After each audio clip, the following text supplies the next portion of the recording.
Paul, welcome to Field Mill. Firstly, tell me how this new post that you've accepted within the past hour has come to fruition.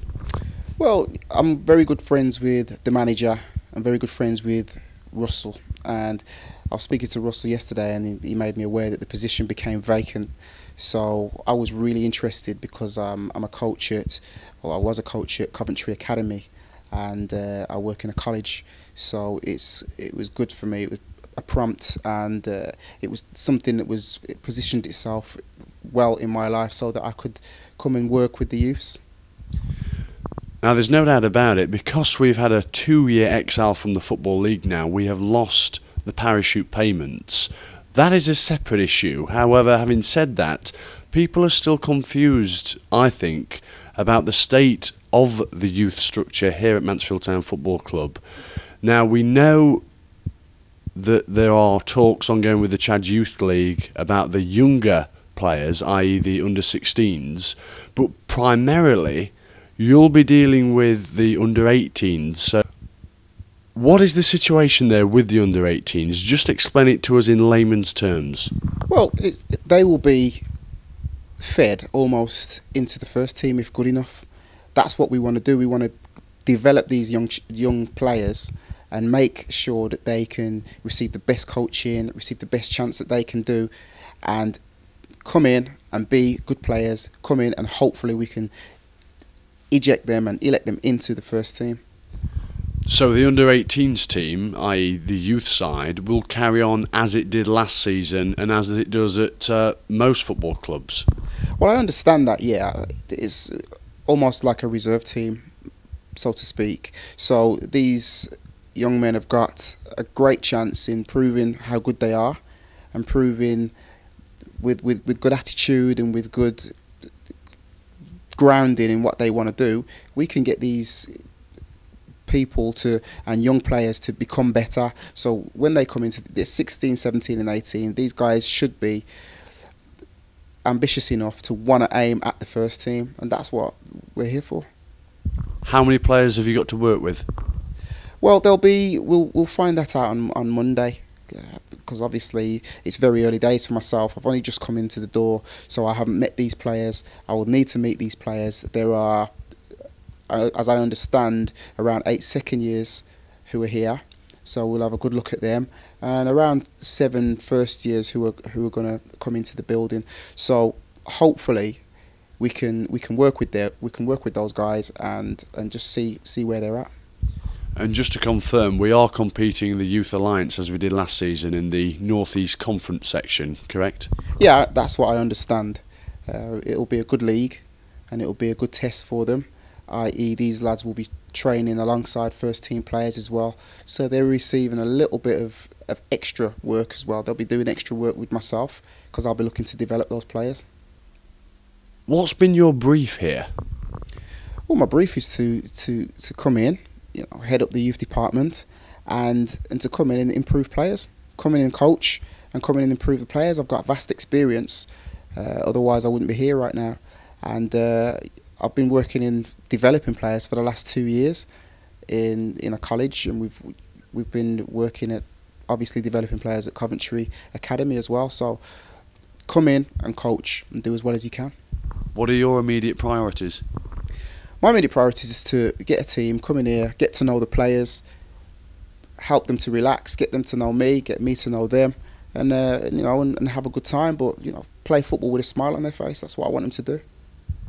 What would you say your youth ethos is? Because all the youth coaches I meet have certainly an ethos. Some of them differ from person to person. I just want people to play nice football, just like but I want them to play winning football as well. That's massive, because when you get into the first team you have to become a winner. So I want them to play winning football, but I want them to play attractive football as well. I want them to relax with the ball and just, like we say, smile and enjoy the game. I know you're a man of vast experience in the game. I mean, you can research you on the internet and you've played for many clubs. Just in summary, give me your CV.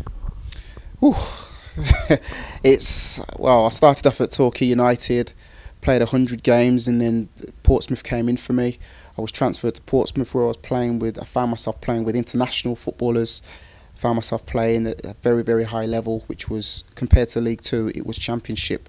So that was good. I then had 5 or 6 good seasons there, of which I was then promoted into the Premier League with Coventry.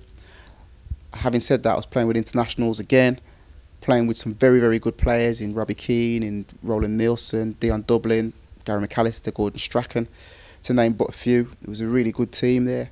And then I played international football, played in the 1998 World Cup.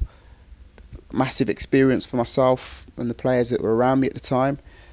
So you know, I've hit those levels, and I've also played at levels where, you know, I've played for West Bromwich Albion on loan. I've played for Chesterfield, but we won't say much about that because it's the one down the road. I've played for Rushden and Diamonds and lots of other teams. So I've Tranmere Rovers, Walsall. Finished my career at Walsall. So it's been a very, very detailed or journeyman kind of career. What will be your message to those players returning on Monday? Just, you know, come with open eyes and come ready to work, because that's what we're here for. We're here ready to work, and we're here to learn. You know, I'll learn off them, and they will learn from me. And it's you know, just come here ready to learn. Let's look forward to a good season. What's the main thing you'll be trying to get across to them? I know that's a very broad question, but I suppose what I'm really asking, Paul, is what will you give them in terms of your experience? Well, my time. I will give them my time. I'll give them the experiences of going into a match and stuff that help them, how they're thinking, the psychology of the game, you know, what to do in certain areas of the pitch. How to cope with those things. This is the type of things that I want to get to them. Now, when you're 15 and 16, 17, 18, you don't necessarily know those things.